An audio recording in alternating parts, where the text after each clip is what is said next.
South Park co-creator Matt Stone said making Team America World Police was, quote, the worst time of his life. And it's very easy to see why. Team America World Police turns 20 years old this week, so here are some things I bet you never knew about it. The story behind Team America starts in the UK in 1965, when Jerry and Sylvia Anderson created Thunderbirds, an action science fiction series for children that starred marionette puppets. The show became an international success that spawned 2 movies and decades of reruns. So across the world, in Colorado, South Park co-creator Trey Parker first watched Thunderbirds when he was a kid. He wasn't exactly a fan, saying it didn't hold his attention because the dialogue was so slow and it took itself too seriously. But a few decades later, he and his creative partner, Matt Stone, rediscovered this campy old show and thought it would be ripe for some updating. And despite the fact that after they made the South Park movie, they vowed to never make another film, the idea of doing a Thunderbirds film was just too juicy to give up. So in the early 2000s, they inquired about the rights to Thunderbirds, only to find out that Star Trek actor and director Jonathan Frakes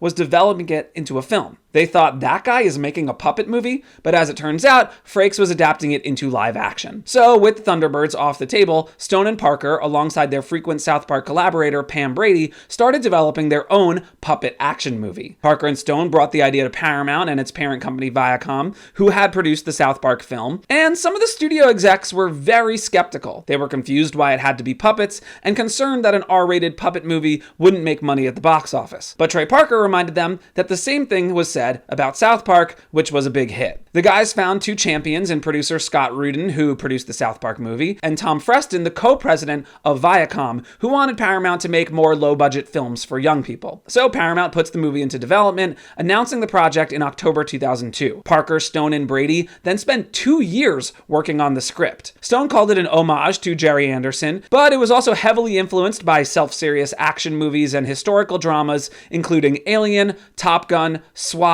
Pearl Harbor, Megaforce, and basically anything by Jerry Bruckheimer. They also looked to Joseph Campbell to help shape their archetypal characters, and during the writing process, the US went to war in Iraq, and Pam Brady says the movie specifically parodies all of the actors and their response to the war, because she was annoyed by how much real-world media attention was being given to celebrity opinions on the war rather than foreign policy experts. As with South Park, Parker and Stone voiced most of the characters in the movie, though Alec Baldwin offered to voice himself in the film, but the guys turned him down because they wanted to mock the actors and thought it wouldn't be as funny if the celebrities were in on the joke. They were also going to meet with Jerry Anderson before production, but opted not to go through with it because they thought he wouldn't like the movie's cursing. Okay, so by spring 2004, Parker, Stone, and Brady have a complete script. But here's where things take a turn. Paramount gives them a green light to go into production and a $32 million budget, but it wanted the movie in theaters in October of that same year. And the guys were also under contract with Paramount to start a new season of South Park in October that year. So that meant that they had to make an entire puppet movie in a medium they've never worked in before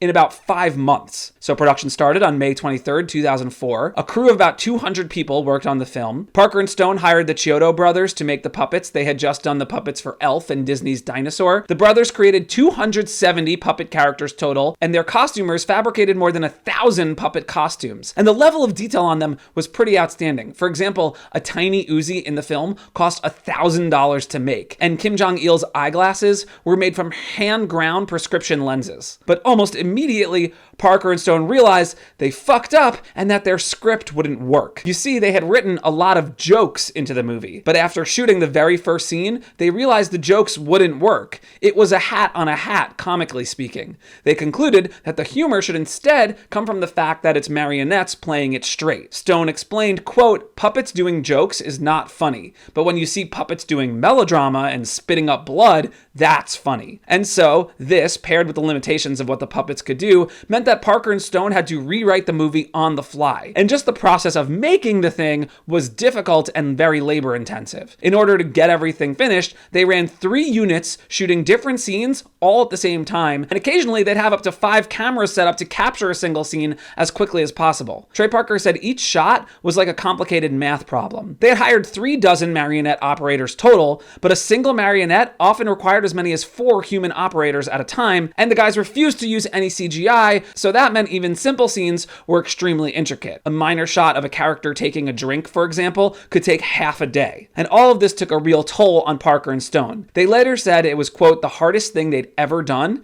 and Matt Stone said it was the worst time in his life. He pounded coffee to get through 20-hour days and took sleeping pills to get whatever rest he could. And then, when they got into editing, they had to deal with the MPAA and the rating system. The guys knew that the film's racy content would test the ratings board, but they were furious when Team America landed an NC-17 rating. On the other hand, they probably should have been braced for that, because the original cut of the movie included a 90-second long puppet sex scene that included urination and defecation. So this led to 9 different edits of that scene, and as Trey Parker told Rolling Stone, it's a back and forth with the board. They said it can't be as many positions, so we cut a couple of them. We love the golden shower, but I guess they said no to that. But I just love that they have to watch it. Seriously, can you imagine a videotape with just a close-up of a puppet asshole and you have to watch it? Eventually, they cut the sex scene down to 50 seconds, and the MPAA found it tame enough to give the movie an R rating. Trey Parker found it pretty ironic that the MPAA had such issues with the sexual content, but not the extreme violence in the film. The guys barely finished the movie in time for its October 15th release date. Case in point, the movie was not ready for a press event in LA on October 5th, 10 days before release, so instead, critics only saw a 20-minute highlight reel. And many of the movie's producers didn't see the entire movie with its finished sound mix until the premiere. But they did actually finish it by October 14th, 2004, when it premiered at the Denver Film Festival. And the next day, it opened on 2,539 screens nationwide. It made $12 million opening weekend, falling to 3rd place behind Shark Tale and Friday Night Lights. But it went on to make $51 million total worldwide, a slight profit over its budget. Most critics liked it. Today, 77% of the 200 reviews assessed by Rotten Tomatoes are positive. Jerry Anderson did see the film and said, quote, there are good, fun parts, but as they predicted, the language wasn't to my liking. But what about the celebrities mocked in the movie? Even though they turned him down, Alec Baldwin found the movie hysterical. Matt Damon said he was confused by his portrayal, as he didn't think he came off as an unintelligent person in real life. Parker and Stone later admitted that the reason they portrayed Matt Damon as simple is because his puppet, quote, looked kind of mentally deficient. Kim Jong-il never publicly commented on the movie, but North Korea did try to get the Czech Republic to ban the film,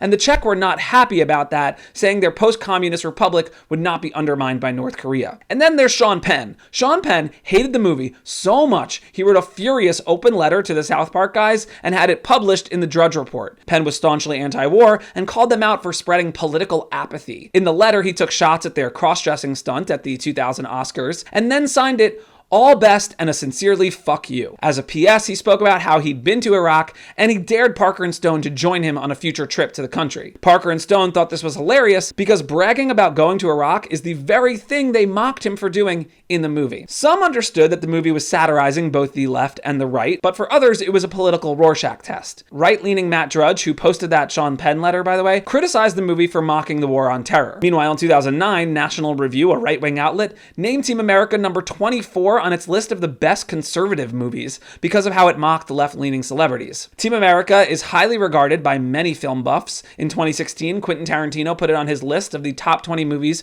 released since 1992. In 2017, Edgar Wright named it number 884 on his list of the top 1,000 movies ever. In 2019, The Guardian named it number 10 on its list of the 100 best films of the 21st century. And last year, Jodie Foster said it's one of the 2 movies everyone should see in their lifetime. Oh, and by the way, Jonathan Frakes' Thunderbirds movie, which starred Ben Kingsley and Bill Paxton, bombed at the box office, making just $28 million against a $57 million budget.